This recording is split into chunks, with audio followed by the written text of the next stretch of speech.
أعوذ بالله من الشيطان الرجيم.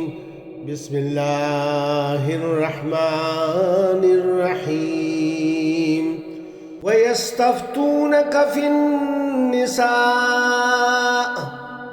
قل الله يفتيكم فيهن وما يتلى عليكم في الكتاب في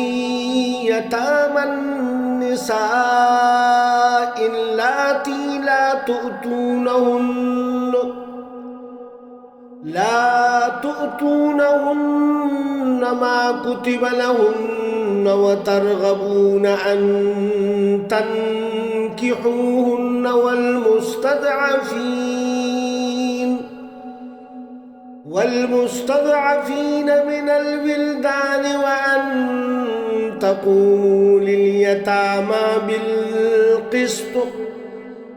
وما تفعلوا من خير فإن الله كان به عليما. لوگ آپ سے عورتوں کے بارے میں فتویٰ پوچھتے ہیں، آپ ان سے کہیے کہ ان کے بارے میں اللہ تمہیں فتویٰ دیتا ہے، اور اس بارے میں بھی جو یتیم عورتوں سے متعلق اس کتاب میں پہلے سے تمہیں سنائے جا چکے ہیں، جن کے مقررہ حقوق تو تم دیتے نہیں، یعنی میراث وغیرہ کے، اور ان سے نکاح کرنے کی رغبت رکھتے ہو، اور ان بچیوں کے بارے میں بھی جو ناتواں ہیں، نیز اللہ تمہیں یہ بھی ہدایت دیتا ہے کہ یتیموں کے ساتھ انصاف پر قائم رہو، اور جو بلائی کا کام تم کرو گے اللہ یقیناً اسے خوب جانتا ہے.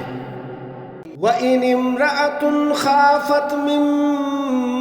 بَعْلِهَا نُشُوزًا أَوْ إِعْرَاضًا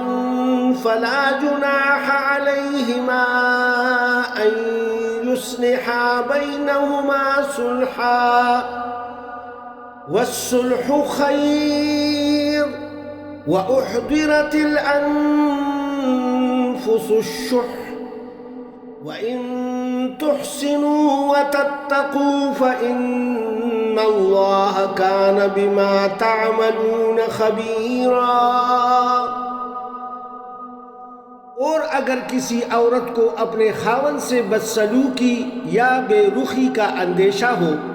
تو اگر میاں بیوی آپس میں کچھ کمی بیشی کر کے سمجھوتا کر لے تو دونوں پر کچھ گناہ نہیں، اور صلح بہر حال بہتر ہے، اور لالچ تو ہر نفس کو لگا ہوا ہے، لیکن اگر تم احسان کرو اور اللہ سے ڈرتے رہو اے مردو تو جو کچھ تم کرو گے اللہ یقیناً اس سے خوب واقف ہے.